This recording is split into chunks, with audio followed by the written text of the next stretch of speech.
Striktong patnubay at gabay ng magulang ang kailangan. Maaaring may masiselang tema, lengguwahe, karahasan, sexual, horror o droga na hindi angkop sa mga bata.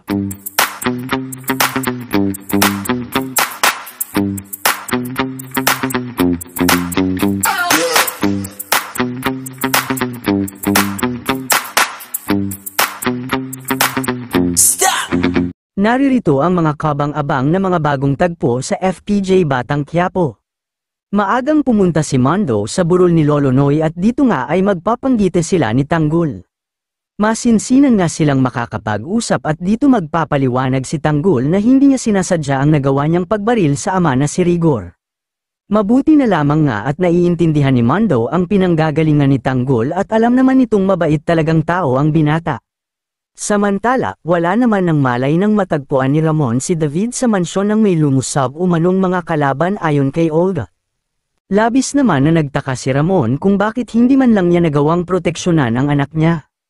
Sinabi naman ni Olga na masyadong madami ang mga kalaban kung kaya napilitan siyang umatras na lamang at iligtas ang sarili.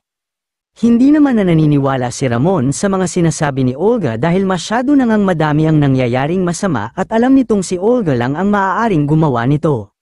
Kung kaya naman dito na nga magkakahabulan sina Ramon at Olga. Masasabi rin nga ni Olga na siya ang pumaslang kay Monique na labis na kinagalit ni Ramon. Ngunit sa kasamaang palad nga ay darating ang mga tauhan ni Olga upang iligtas siya kaya makakatakas itong si Olga. At tila isang malagim na trahedya ang magaganap kay Ramon dahil hahagisan siya ni Olga ng bomba. Dito na nga kaya tuluyang magwakas ang buhay ni Ramon. Ngunit paano na si Tanggol at Tess, malaman pa kaya nila ang katotohanan? Abangan sa susunod na episode, upang patuloy na sumuporta sa FPJ Batang Quiapo ay panatilihing naka-subscribe sa aming YouTube channel upang palaging maging updated.